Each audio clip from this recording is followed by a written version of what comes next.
Hello student, तो फिर से एक नए वीडियो में आपका स्वागत है।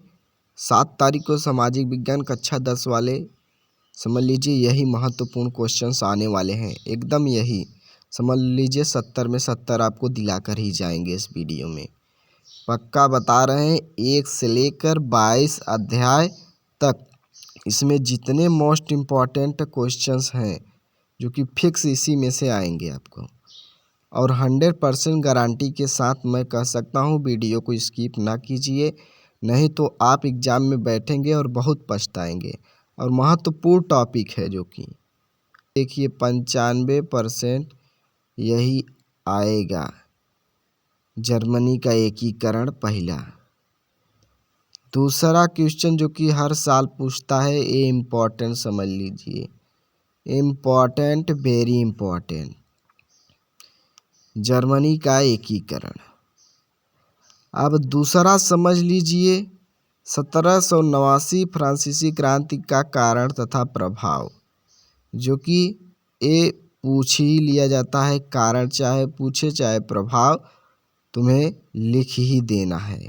समझ लीजिए ये 4 नंबर का आता है, और 4 नंबर आप लोग छोड़कर मत आइएगा, ये बता दे रहे हैं आप लोगों को। समझ लीजिए 4 नंबर इसमें आपका राइट एकदम फिक्स हो गया है। अगला तीसरा नंबर इटली का एकीकरण, जो कि वेरी वेरी इम्पोर्टेंट बना लीजिए। जहाँ पर हम इम्पोर्टेंट लिख रहे हैं उसे आप तैयार कर लीजिए। जो भी दिखा रहे हैं हम, आप फटाफट तैयार कर लीजिए, जो कि 100 में से समझ लीजिए 100% आपको पक्का हम नंबर दिलाकर ही जाएंगे। यहाँ पर देखिए जो कि कम से कम ये पेपर कई वीडियो में से हमने छांट के लाया है।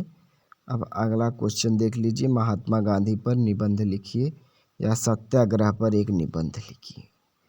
ये तो पक्का आएगा। महात्मा गांधी से क्वेश्चंस आते हैं 6 नंबर की, ये तो फिक्स बता दे रहे हैं। अगला क्वेश्चन देखिए, इसमें क्या होता है कि ये 100% जो कि पूछा ही जाएगा। 5वां क्वेश्चन, महात्मा गांधी द्वारा चलाया गया असहयोग आंदोलन का कारण तथा अर्थ। ये तो वेरी वेरी इम्पोर्टेंट है, समझ लीजिए। ये तो पूछ ही लिया जाता है एग्जाम में, जो कि मैं कई एग्जामों में देखा पेपर उठा के, ये तो इम्पोर्टेंट ही है, समझ लीजिए। और सिर्फ इम्पोर्टेंट बता रहे हैं आपको हम, वीडियो को स्किप ना कीजिए। 6वां, महामंदी के कारणों को उल्लेख कीजिए। महामंदी से एक क्वेश्चन पूछ ही लिया जाता है, इम्पोर्टेंट समझिए। समझ लीजिए 1929 वाला महामंदी के कारणों का उल्लेख कीजिए। संदेह देगा या तो महामंदी के कारणों का लिखिए या उल्लेख कीजिए। 6 नंबर का पूछा जाएगा, ये बता दे रहे हैं 6 नंबर का। और आप तैयारी करके जाइए, इसी में से 70 में 70 लेकर आइए। 7वां नंबर क्वेश्चन, 19वीं शताब्दी में अंतर्राष्ट्रीय द्वारा बताए गए 3 प्रकार के प्रवाह को व्याख्या कीजिए, जो कि ये 2023 में पूछा गया था। समझ लीजिए ये आप तैयार करके जाइए, क्योंकि मैंने 6 से 7 सेट में देखा, सिर्फ 3 सेट में ये क्वेश्चंस मिला, जो कि 19वीं शताब्दी वाला।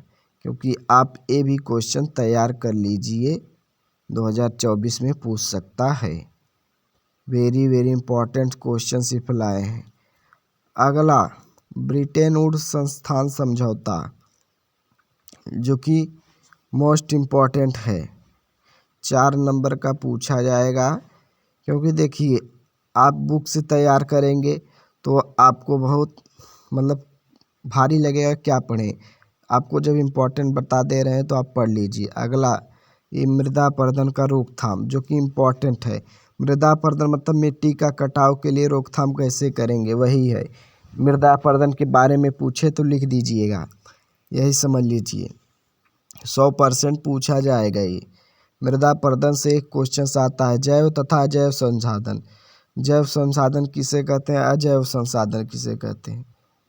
जैव संसाधन पक्का आएगा, या तो अंतर पूछ लेगा या तो जैव तथा अजैव संसाधन को समझाइए। 4 नंबर का बता दे रहे हैं। और जैव समझ लीजिए निर्जीव वस्तु, अजैव समझ लीजिए अजैव मतलब सजीव वस्तु, अजैव निर्जीव वस्तु, जो कि ये में जैव विविधता का महत्व बताइए।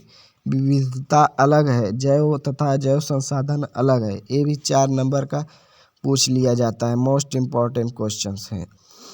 वीडियो को छोड़कर मत जाइए। देखिए अगला क्वेश्चन 12वां, मृदा पर्दन क्या है, कारण बताइए, जो कि वेरी वेरी मोस्ट इम्पॉर्टेंट।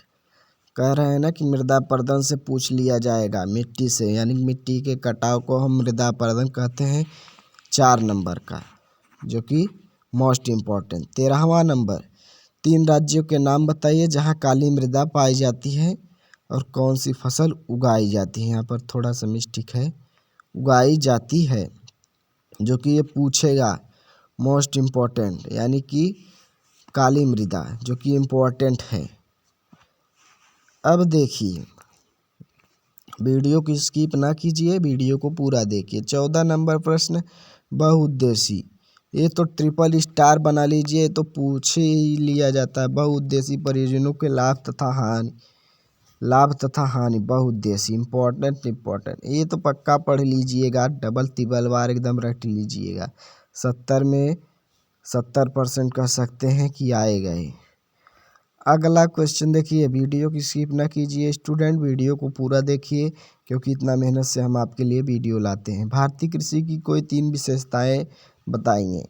अब भारतीय कृषि की 3 विशेषता समझ लीजिए, ये भी इम्पोर्टेंट है, क्योंकि इस वीडियो में मैं इम्पोर्टेंट क्वेश्चन लाया ही हूँ, तो हर एक क्वेश्चन से इम्पोर्टेंट समझिए। 16वां नंबर, चावल धान की खेती की भौगोलिक परिस्थितियों का वर्णन कीजिए, यानी कि 6 नंबर का पूछा जाएगा, जो कि इम्पॉर्टेंट समझ लीजिए, क्योंकि इतना में तैयार करते हैं तो आपका लघु उत्तरी दीर्घ उत्तरी सब प्रश्न तैयार, आपको झंझट खत्म।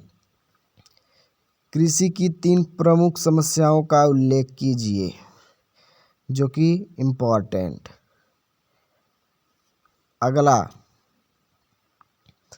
18वां, कि इसमें देखिए पहले इसमें एक टॉपिक समझ लीजिए कि जो 95% वाला जो दिख बताए हैं 17 नंबर, ये तो पूछा ही जाएगा, समझ लीजिए, तैयार कर लीजिए, नहीं तो आप पछताएंगे एग्जाम में बैठेंगे कि हाँ वीडियो पूरा देख लिए होते तो आज ये दिन नहीं देखना पड़ता। 18 नंबर, परंपरागत तथा गैर परंपरागत ऊर्जा संसाधन। ये तो परंपरागत में अंतर और गैर परंपरागत में अंतर पूछा लेता है, इम्पोर्टेंट है, जो कि इसमें क्या होता है, अंतर पूछ लेता है, बताया ना तुम्हें, अंतर पूछेगा। और सुनिए 19 नंबर प्रश्न में, ऊर्जा के गैर परंपरागत स्रोत का वर्णन कीजिए। अब समझ लीजिए, ऊर्जा के गैर परंपरागत उसी से संबंधित है, परंपरागत तथा गैर परंपरागत ऊर्जा के, इसमें तो 100% पूछ ही लिया जाता है। अब देखिए वीडियो की स्किप ना कीजिए, मैं बार बार बता रहा हूँ। 20वां नंबर प्रश्न, परिवहन के 3 गुण बताइए। सड़क परिवहन मतलब वही जो चलते हैं गाड़ी मोटर, उनके 3 गुण बताइए, जो कि इम्पोर्टेंट है, मोस्ट इम्पोर्टेंट है, समझ लीजिए। और बता दे रहे हैं, और सुनिए कि हम क्या बताएं आपको, कि अब कैसे विश्वास दिलाएं आपको कि ये प्रश्न इसमें से आएगा ही। यदि आप पूरा वीडियो देख लेते हैं तो पक्का बता रहे हैं, जितना इम्पोर्टेंट बता रहे हैं, हम आपको यही विश्वास दिला सकते हैं कि भाई 10 क्वेश्चंस इसमें से तो पक्का फंस जाएंगे, जो कि आपके 10 क्वेश्चंस पूछे जाते हैं। 21वां नंबर, परिवहन तथा संचार के साधन किस दिश जीवन रेखा की अर्थव्यवस्था को क्यों कहे जाते हैं, जो कि 2023 के सेट में पूछा गया था। और सुनिए, जो यहाँ पर क्या कहा जाता है कि मैंने 3 से 4 सेट में देखा, 3 से 4 सेट में देखा, 3 सेट में लगभग पूछा गया था, तो इसीलिए मैंने ए भी क्वेश्चंस इसमें डाल दिया, क्योंकि हम तो ये भी नहीं कह सकते कि यही एग्जैक्टली क्वेश्चंस आएगा। हाँ, इतना कह सकते हैं, ये भी इम्पोर्टेंट है। गठबंधन सरकार से आप क्या समझते हैं, इम्पोर्टेंट है। इतना कह सकते हैं कि हाँ, इतने क्वेश्चंस अगर तैयार कर लेते हैं तो इतने क्वेश्चंस में आपका क्वेश्चंस कहीं बाहर नहीं जाएगा। मैं अपना गारंटी 100% गारंटी के साथ कहता हूँ। संघवाद क्या है, इसकी प्रमुख विशेषता बताइए। Most important. अब सोच रहे होंगे कि कुल इम्पोर्टेंट बता रहे हैं। जी हाँ, कुल इम्पोर्टेंट है। कोई भी यूट्यूबर ऐसा नहीं बताएगा कि हाँ एकदम ये एग्जैक्टली आने वाला है। हाँ, इतना बता सकते हैं कि इसमें से इतना आएगा, और मैं जितना बता रहा हूँ यदि आप इतना तैयार कर लेते हो तो पक्का आ जाएगा। अगला 24 नंबर। अब इसमें देखिए, 1992 के संविधान संशोधन के लिए पहले और बाद के स्थानीय शासन के 2 अंतर हैं। देखिए, अंतर पूछ लिया है, पहले के और बाद के। तो पहले के बाद के आप पढ़कर अंतर उसका लिख दीजिए, जो कि 2023 सेट में पूछा गया था। क्योंकि मैं हर एक सेट से लाया हूँ, क्योंकि 2024 में पूछा गया। अभी मैंने अंग्रेजी का पेपर बताया ना, तो उसमें कुल क्वेश्चंस मिला। भारत के विधायकों में महिला के प्रतिनिधित्व की स्थिति क्या है, जो कि इम्पोर्टेंट, सभी इम्पोर्टेंट है। क्योंकि मैंने अंग्रेजी के पेपर में बताया था, वीडियो नहीं डाल पाया था, बताने ही वाला था, टिक लगा कर रखा था, उसमें कुल वही अंग्रेजी पेपर आया। भारत में किस तरह भी जातिगत असमानताएं पाई जाती हैं, जो कि इम्पोर्टेंट। समझिए, इम्पोर्टेंट लिखें या ना लिखें, समझ लीजिए सब इम्पोर्टेंट है, क्योंकि इस वीडियो में सब क्वेश्चन इम्पोर्टेंट है। 27 नंबर। लोकतंत्र किस तरह उत्तरदायी, जिम्मेदार और वैध सरकार का गठन करता है। इतना क्वेश्चन आपके लिए ट्रिपल स्टार बना लीजिए, समझ लीजिए। डबल स्टार ही बनाइए, लेकिन आप समझिए ट्रिपल स्टार है। 28 नंबर। विकास मापने का यूएनडीपी का मापदंड किन पहलुओं में विश्व बैंक के मापदंड से अलग है, जो कि स्टार स्टार स्टार, समझ लीजिए। ट्रिपल स्टार और इम्पोर्टेंट। पढ़ते जाइए और हंस के पढ़िए, ना कि टेंशन लेके पढ़िए। 29 नंबर। इसमें क्या कहता है, लोकतंत्र की प्रमुख चुनौतियां का वर्णन। आप कुछ भी याद करिए, अगर एग्जाम में आ रहा है तो उसी के बारे में लिख दीजिए, बस नंबर आपको कुछ न कुछ दे देगा। संगठित कार्य से आप क्या समझते हैं। अब संगठित कार्य के बारे में अगर यदि आता है तो कुछ भी पढ़े रहेंगे उसमें लिख देंगे, तो 4 नंबर में 3 नंबर देगा कि नहीं देगा, देगा ना।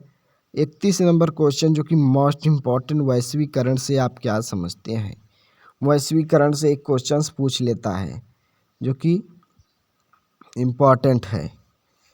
अब देखिए 32 नंबर क्वेश्चन में क्या कहता है, ऐसे कारकों की चर्चा करें जिनमें उपभोक्ता का शोषण होता है। 2023 में जो कि पूछा गया था, 2024 में भी 100% पूछ सकता है। तो देखिए दोस्तों, या स्टूडेंट 1 से 22 यानी कि 1 से 32 क्वेश्चन, जो कि वेरी वेरी इम्पॉर्टेंट हैं। थोड़ा सा खांसी आ रहा था। 70 में 70 आपको हम दिला कर जाएंगे इस वीडियो में, और दिला दिए हैं। यदि आप इतना तैयार कर लेते हैं तो दिला दिए हैं। यदि आप चैनल पर नए हैं तो चैनल को ऑल नोटिफिकेशन पर सब्सक्राइब करें, ताकि आपको अलग से अलग क्लास मिल सके। धन्यवाद स्टूडेंट।